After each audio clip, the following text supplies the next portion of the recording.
Am ვიდეოს დავარქვი უცნაური დამთხოვები 11 სექტემბრის შესახებ 2001 წელს. საქმე იმაშია, რომ 2001 წლის 10 სექტემბერს თავდაცვის მდივანმა, აშშ-ის თავდაცვის მდივანმა დონალდ რამსფელდმა საჯაროდ გამოაცხადა, რომ თავდაცვის დეპარტამენტის ანგარიშებიდან 2.3 ტრილიონი დოლარი იყო დაკარგული.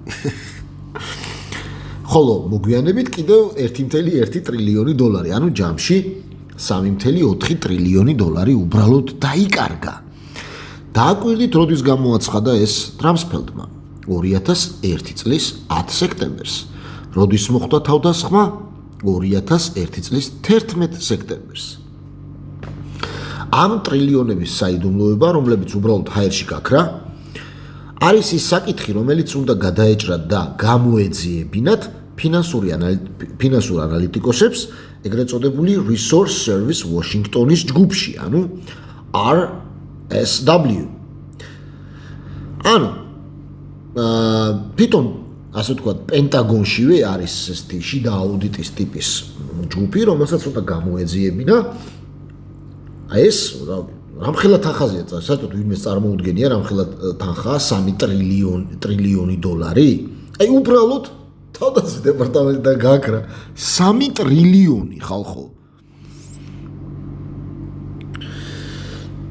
და უნდა გამოეძიებინათ ეს. სამწუხაროდ მათი ოფისები, ამ აუდიტის სამსახურის ოფისები გაანადგურა 11 სექტემბერმა, კერძოდ ალ-ყაიდას რამსფელდის მეორე დილით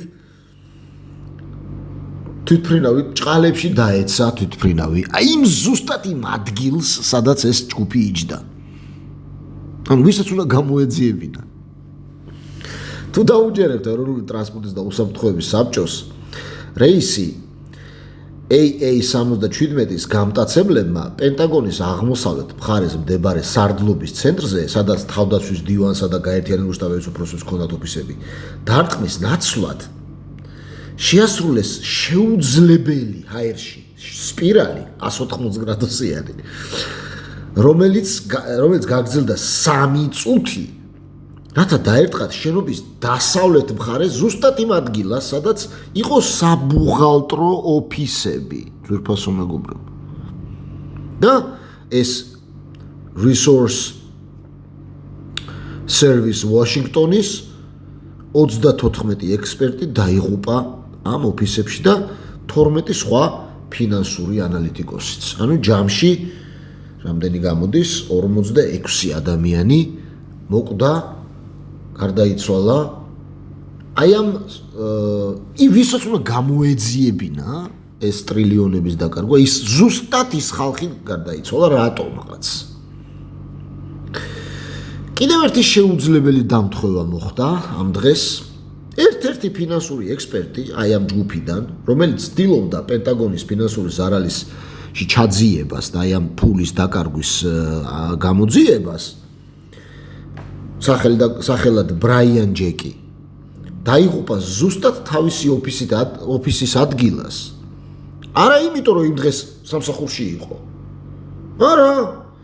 არამედ იმიტომ, რომ რატომღაც აი ამ რეისზე იმყოფებოდა თვითმფრინავში, რომელიც ვითომ დაეცა პენტაგონს. Washington Post-ი გვატყობინებს. ბრაიან ჯეკი პასუხისმგებელი იყო ამერიკის თავდაცვის ბიუჯეტის გამოთვლაზე. ის იყო American Airlines Flight 77-ის მგზავრი, რომელიც მიემართებოდა ოფიციალურ ვიზიტით კალიფორნიაში, როდესაც მისი თვითმფრინავი დაეჯახა პენტაგონს, სადაც ნებისმიერ სხვა დღეს ჯეკი იქნებოდა თავის კომპიუტერთან სამსახურში. ბიჭვაი. რეებს აკეთებდნენ, წარმოგიდგენიათ, აი რა კომენტარი უნდა გააკეთო. ფული ტრილიონობით დოლარი მოიპარეს. არაკორუმპირებულ ამერიკაზეა საუბარი, თავდაცვის სამინისტრო. მე ვისაც უნდა გამოეძიებინა აუდიტის სამსახურის ხალხი დახოცეს.